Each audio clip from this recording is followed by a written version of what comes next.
আজকে আপনাদেরকে শ্রবণ করাবো যে গুরু কেমন হওয়া উচিত। যে গুরুদেব, এখন তো বহু ধরনের গুরুদেব দেখা যায়, তো তার কিছু অংশ আমাদের ভাগবতের সাথে মিলছে কিনা, ভাগবত কি বলছে, তো সেই রকম গুরুদেব কি হলো কিনা, সেটাই আজকে আপনাদেরকে শ্রবণ করাবো। তার আগে দর্শন করুন সকালবেলার পরিক্রমা ও ভক্তের বাড়ির এই যে গোবিন্দর দর্শন করো, শ্রীগুরুর দর্শন করো, আর এই যে গোপাল সেবার দর্শন করো। তো এইভাবেই আজকে ভিডিওটা আমি স্টার্ট করছি।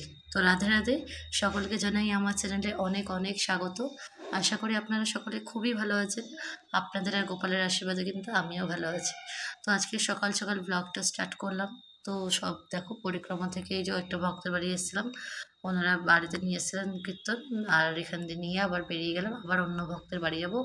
এরম করে বহু ভক্তের বাড়ি আজকে গেছিলাম, কিন্তু অতগুলো ভিডিও তো দেওয়া সম্ভব নয়, কারণ অনেক বড় হয়ে যায় ভিডিও, 30 মিনিটের হয়ে যাবে তাহলে। তো ওই জন্য যেগুলো যেগুলো মানে অন্যরকম ভিডিও বা অন্যরকম কিছু দর্শন করাতে পারছি সেগুলো করালাম।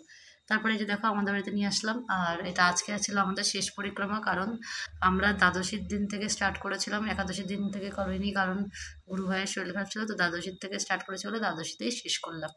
আবার আজকে কিন্তু আমাদের গুরু ভাইয়ের বাড়িতে পাঠ আছে, তো সেটা আপনাদেরকে আবার অন্যদিন দর্শন করাবো। তো একদিনে তো সব দর্শন করানো যাবে না, কারণ আগের অনেক ভিডিও আছে যেগুলো আপনাদেরকে এখনো দর্শন করানো হয়নি। তো এইভাবেই দেখো, প্রত্যেকের বাড়ি থেকে কীর্তন আসছে যাচ্ছে, আর এই যে আমাদের আরেকটা গুরু ভাইয়ের দল পরিক্রমা নিয়ে ঢুকেছে আমাদের এই পাড়ায়। তো তারাও আবার সবার বাড়ি বাড়ি যাচ্ছে, তো যারা যারা নিয়ে যাচ্ছে তাদের বাড়ি বাড়ি যাচ্ছে। তো এই যে ঢুকলো, আবার ওনারা আবার বেরিয়ে যাবেন।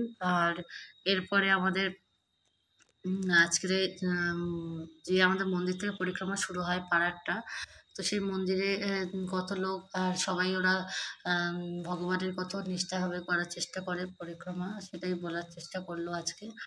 আর তারপরে এই যে এটা আবার সকালবেলা, সকালের গোপালের অন্ন সেবা দিয়েছিলাম, যে দ্বাদশী। তো ওই যে অন্ন 5 রকম ভাজা, ঝিঙা আলুর রসা করে দিয়েছিলাম। আর তারপরে আবার গোপালকে শৃঙ্গার করানো হয়ে গেছে, তার আগে সেগুলো দর্শন করালাম না, দেরি হয়ে গেছে বলে। জানোই তো আজকে পরিক্রমার নিয়মসা মাসের শেষের পরের দিন, তার মানে আজকে অনেক রান্না বান্না আছে। আর তারপরে আমি আর আমার গোপাল চলে গেলাম আমার গুরু ভাই বোনদের বাড়িতে। তো ওদের বাড়িতে আজকে আমাদের সেবা আছে দুপুরের, তাই জন্য আমরা বেরিয়ে গেলাম। আর রাস্তায় যেতে গিয়ে এই যে আর একজন রাধারানীর সাথে দেখা হয়ে গেল, আর ও আমাদের সাথে যায় বলে আসছিল, আবার এই যে চলে যাচ্ছে। আর এই যে আমরা এই যে ওই কজন মিলে এখন গুরু ভাইদের বাড়ি যাচ্ছি, এই যে এই রাধেদের বাড়ি আজকে পাঠ বটি সেবা। তো চলে এসেছি, আর এদিকে দেখো গোপালদের দর্শন করে নাও, গোপাল দর্শনে দুর্ভোগ কাটে। তো হয়েও গেছে, আর এদিকে গোপালের রান্না বান্নাও চলছে, আর এদিকে পকোড়া ফকোড়াগুলো ভেজে নিচ্ছি। আর এদিকে দেখো, এটা হচ্ছে ফুরুলি, হচ্ছে বেগুনি, আলুর চপ না, বেগুনি, তারপরে হচ্ছে তোমার লঙ্কার বড়া, সব হয়ে গেছে। আর এদিকে এই যে 5 রকম সবজি ভেজে নিচ্ছি, আর এদিকে কুমড়ো, কাঁচকলা, আলু, বেগুন, ভেন্ডি, সিম, এই সব ভেজে গোপালকে সেবায় দেবো। আর তারপরে আর দেরি না করে গোপালকে এই যে ভোগ লাগিয়ে দিয়েছি। এই যে গোপালের সেবা দর্শন করো, আর এদিকে ভোগ দর্শন করো। আজকে কিন্তু আমাদের মোট মানে 20 রকমের আইটেম হচ্ছিল ভগবানের সেবার জন্য। আর এরপরেই আপনাদেরকে শ্রবণ করাবো আমাদের গুরু ভাইয়ের সেই কথা, মানে ভগবত কথা, যেখানে গুরু কীরকম হওয়া উচিত সেটা তোমরা শ্রবণ করো। গুরুদেব আজ জেল খাটছে, সেইরকম গুরুদেবের কাছে যদি যাই কি হবে? মানব জীবনটা বৃথা হয়ে যাবে, ধ্বংস হয়ে যাবে। মানে তিনি তো নরকে গেল, এখন তো জেলে আছে মনে হয়, হ্যাঁ, জেল পুরো হয়ে যাবে শুনতে পাচ্ছি যা অবস্থা।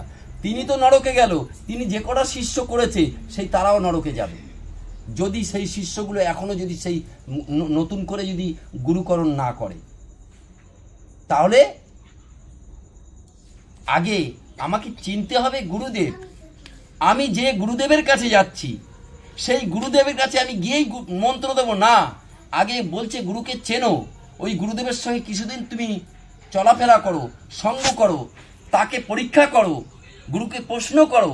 তোমার যদি সেই গুরুর প্রতি ভক্তি আসে, তুমি যখন দেখবে যে না, এই গুরুর কাম, ক্রোধ, লোভ, মোহমত, মাশ্চর্য 6টা রিপুকে দমন করতে পেরেছে, সেই গুরুদেবকে তুমি আশ্রয় করতে পারো। যদি নারী জাতিকে যদি মায়ের মতন দেখতে পেরেছে, সেই গুরুদেবকে তুমি গুরুকরণ করাও, তাহলে তোমার মানব জীবন সার্থকতা হবে।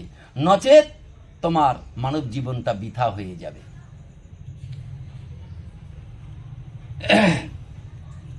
এবার বলছে যে আগে গুরুকে চিনতে হবে, তারপরে গুরুকরণ করতে হবে।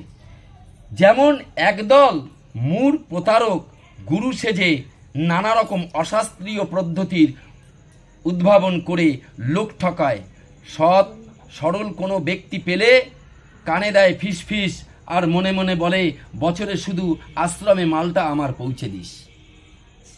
মালটা মানে টাকা পয়সা, চাল ডাল, বস্ত্র।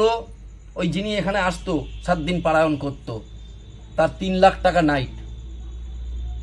তাহলে আজকের তিনি মুখের ভাষাটা খুব সুন্দর ছিল, এত সুন্দর তার মুখ দিয়ে যেন মনে হচ্ছে অমৃত সুধা বেরোচ্ছে। আর আমার মায়েরা, আমার বোনেরা, সেই ভক্তরা এত অগাধ বিশ্বাস করেছিল তাকে। আর বিশ্বাস করে আজকের দিনে তারা বুঝতে পারছে, তারা ঘরে বসে কান্না করছে। কিছু কিছু মায়েরা, কিছু কিছু বোনেরা তার শিষ্য হয়ে গেছে, তারা কাঁদছে। সঙ্গে সঙ্গে তারা বলছে একই পাপ করলাম। তারা গুরুকরণ করার জন্য তারা নতুন করে গুরুদেব খুঁজছে তারা। তাই মাগো, এটা বলছি মাগো, খুব সাবধান। গুরুকে যদি ঠিক না চিনতে পারেন তাহলে কিন্তু মা আপনার জীবনটা বেকার হয়ে যাবে। যে ব্যক্তি অন্ধ সে কোনোদিন আরেকটি অন্ধকে রাস্তা পার করাতে পারে না, কারণ আমি তো চোখে দেখতে পাই না, তাহলে আমি কি করে আরেকজনকে রাস্তা পার করাবো?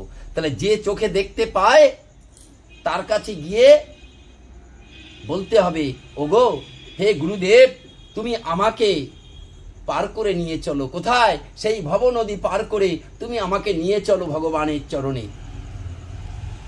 অজ্ঞান তিমির দ্বন্দ্বস্য জ্ঞানঞ্জন শলাকয়া চক্ষুরুদ্মিলিতং যেন তস্মৈ শ্রী গুরুবেই নমঃ। বলছে অজ্ঞানের অন্ধকারময় জগৎ থেকে আমাকে পার করে নিয়ে চলো। আবার কি বলছে? গুরু ব্রহ্মা গুরু বিষ্ণু গুরুদেব মহেশ্বর গুরু সাক্ষাৎ পরম ব্রহ্ম তস্মৈ শ্রী গুরুবেই নমঃ। গুরু ব্রহ্মা গুরু বিষ্ণু, তাহলে ব্রহ্মা বিষ্ণু মহেশ্বর, গুরুদেব মহেশ্বর। বলছে তাদের চাইতেও গুরুর স্থান অনেক ঊর্ধ্বে। আখণ্ড মঙ্গলা কর্ম ব্যাপ্তং যেন চরাচরম তৎপদং দর্শিতং যেন তস্মৈ শ্রী গুরুবেই নমঃ।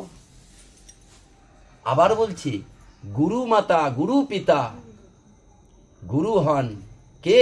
বাঞ্ছা কল্পতরু। তাহলে গুরুর স্থান মাগো অনেক ঊর্ধ্বে। বলছে ভগবান তারও ঊর্ধ্বে হচ্ছে গুরু। কারণ আমাদেরকে ভগবানের চরণে কে নিয়ে গেছে মা? গুরুদেব নিয়ে গেছে। যদি তিনি না নিয়ে যেত তাহলে আমরা কিন্তু ভগবানকে জানতে পারতাম না। আর ভগবান বলছে যে আমার যে সেবক। আজকে কিন্তু গুরুদেবের আচার আচরণ আর ভাগবত নিয়ে আজকে সমাপ্ত করলাম। আর অন্যদিন আবার একটা নতুন ভিডিও আপনাদের সাথে শেয়ার করবো। ততক্ষণের জন্য শুভরাত্রি, জয় শ্রীরাম, সকলেই ভালো থাকবেন।